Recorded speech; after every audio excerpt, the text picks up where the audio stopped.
one territory. Actually, that's a lie. They're these three as well. So they have Anjou, Maine, and Alain. I don't even know how to pronounce that. My French is terrible. Je voudrais une baguette. And that's pretty much the extent of that. So what has else been changed in this? Oh yeah, this is cool. When forcing a union to end via war, the lesser partner will now get a new ruler. So that has now been changed. And somebody in the chat, a couple of guys are actually mentioning in the chat, what is considered Europe? Well, up to the Ural Mountains is pretty much considered to be Europe. So all the way up here into, well, yeah, pretty much that. But the thing is that technically Europe ends right here on the isthmus. So probably around here. Would it be down here, perhaps? It's a bit difficult to track sometimes. Because, there we go. So Russia grows, Crimea is small. And this means, well, Russia will retreat and immediately the Ottomans will move in to take the remaining territory. France, under a war of AI. They've got 70,000 troops, but they can't do anything because A, they got French peasants everywhere. And B, yeah, the Provence is all over the place. That is awkward.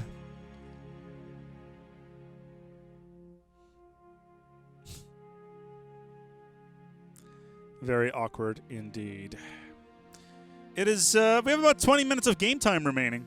Well, only 20 minutes. So let's recap. What have we had so far in this session? Well, we've talked about adding Courland. We've talked about the fanaticism turning into fervor. Climate mode has climate triggers and winter triggers being added. Trade nodes, both inland as well as sea nodes, have been added. The trade ports being added. The unions and all that jazz.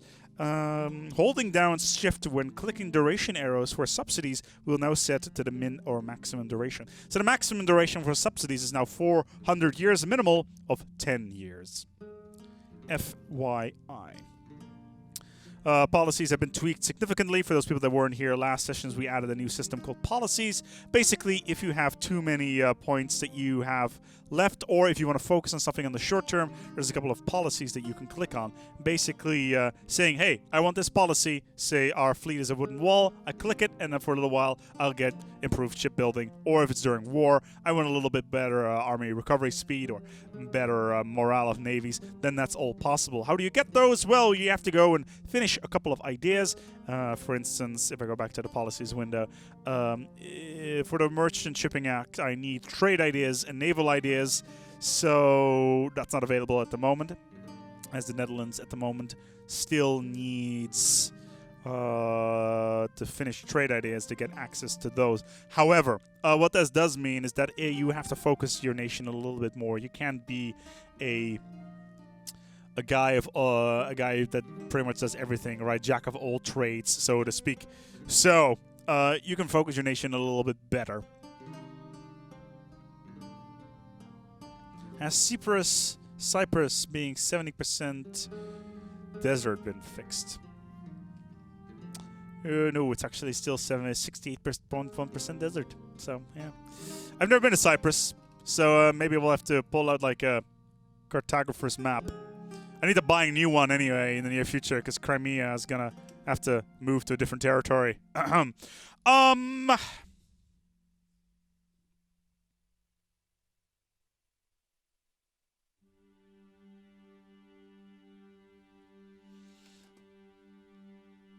National decisions available. Those are still in there. National decisions like the Bishop Act, church taxes, superintendents, those are still all there. They don't fall under the policy system. The policy system, like I said, is just something new to add, something to focus your nation on, and particularly so that you, most importantly, so that you can actually rule your nation more directly. Specifically, you want to basically the day-to-day administration of your nation becomes more important. Say if you have a guy, so no longer are you a god looking from above saying, hey, this color would be good over here. No, you would have to go and actually go into government and be the mind of the people and say, hey, right now we want to go and say, let's do some modern firearm techniques for a little while. Sounds cool, yeah, let's do that. And basically inspire the people. Of course, in your case, you just click a button, but, the point still stands. But yeah, more day-to-day control of your nation has been added to the game. You can add policies whenever you like and remove them whenever you like as well. And it ticks down from your monarchy points. Revolutionary Provence. No, it's just Provence. It has grown a little bit. It has added Orléans to it. And France is still has a bit of a problems. A couple of problems. Mostly nationalists. Toulousian nationalists, and Norman nationalists, peasants, and Navarian nationalists. Well, isn't this awkward? Meanwhile, look at this beast. The Netherlands are allied with Spain, Aragon, and Austria. And let's see how much money they're making, actually. Making 82 at the moment. Actually, that is a lie. 106 at the moment with 23 expenditure. Almost 64 of that comes in from trade, from the main trade node here in... Is it Antwerp? Yes, it is. I've actually seen the idea on the forums a little while ago saying, hey, as soon as you turn into the Netherlands, why not move the trade node to Holland? Because, it makes sense. Because Antwerp was becoming less relevant by the time the Dutch Republic came around and Amsterdam became more of a thing, and ships would move in here and say, yo, what's going on? And then the North Sea Canal was built and all that jazz. But we'll see whether or not anything is going to be changed there. It is, of course, Wealth of Nations, so any trade stuff is going to change on that end. We shall see. You are so in love with the Netherlands. The fact I'm Dutch has nothing to do with that.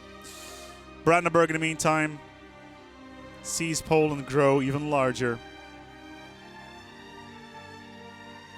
Poland does have a couple of problems with Swedish patriots, but I doubt that's going to be a long-term issue. Ottomans at war with Crimea.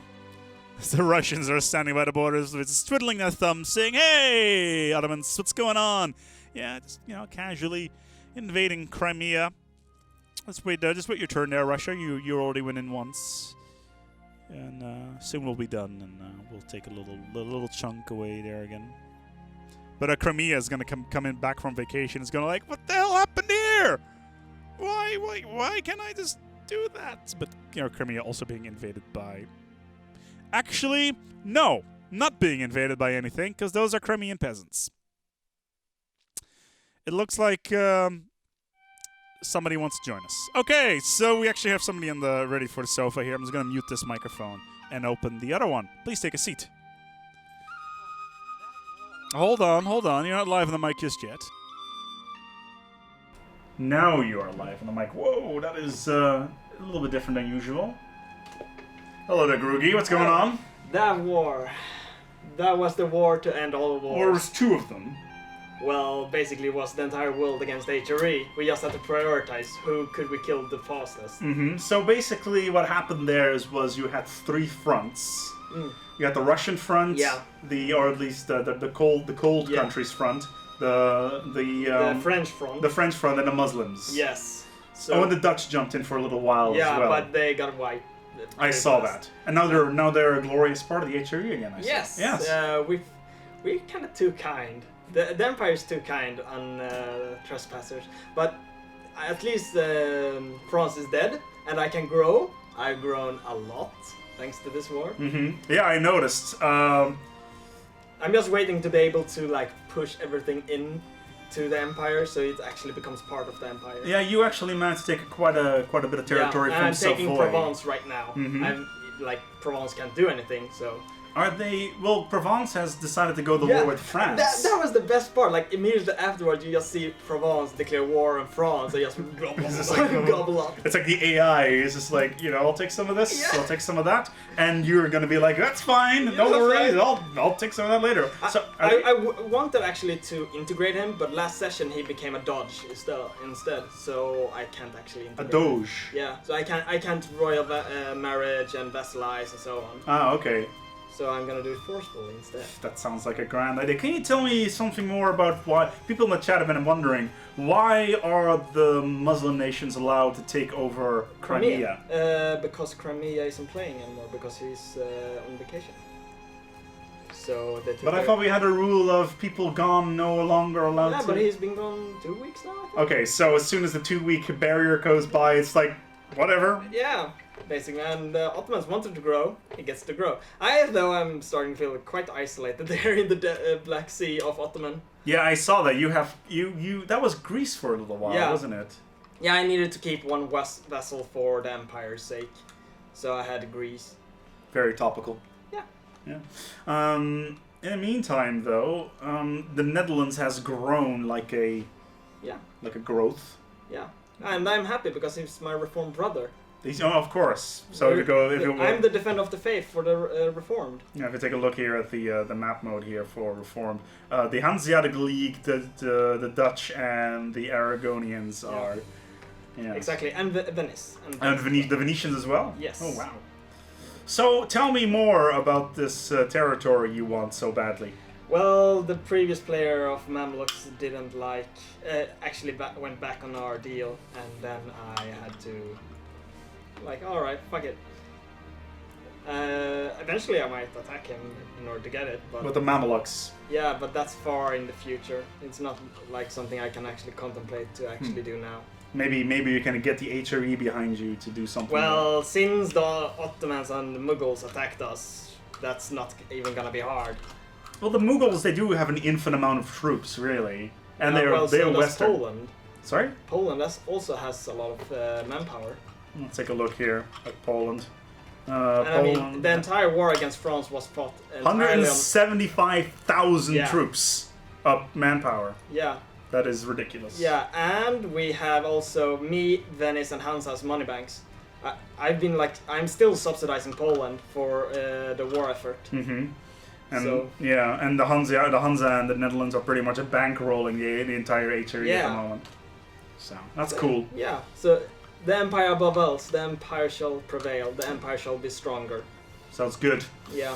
I'm gonna let you go. Yeah, thank you. It's time for Aragon to get back to the chair, but Yes. See, this mic is very, very different. I have an area mic here, which is not all that great. So let's jump back into it. That was Aragon, by the way. Aragon has decided to that he wants to be king of Gondor down here. The Mamelukes, however, are in the way. So that's going to take a little while. Isn't Aragon at war? Well, yes. I think he is. Or at least he was. Yes, our Provence, like we said just now. So Provence can't really do anything. Provence is going to fall to the mighty hand of the Aragonians. The problem with that is, however, at this point in time, is I don't think Does Aragon have any...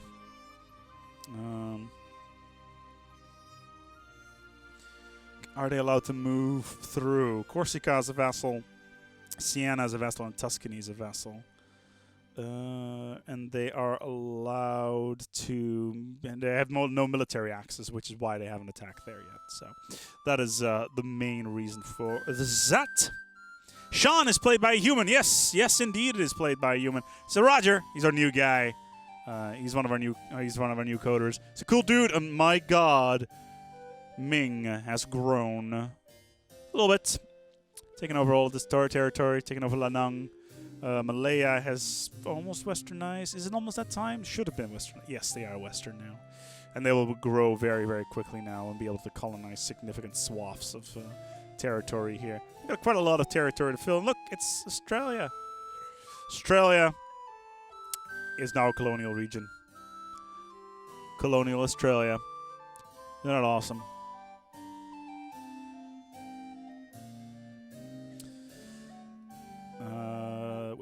Witch King is at war with the Mali, actually. So they're trying to slowly but steadily expand their territory down the bottom of the map. Show army page in leisure. All right, let's take a look at that. Letter Z is lagging behind, so let's just wait for him for a second. Army. So right now, the Mughals have 139,000 troops, followed by Russia with 133, Poland with 88,000.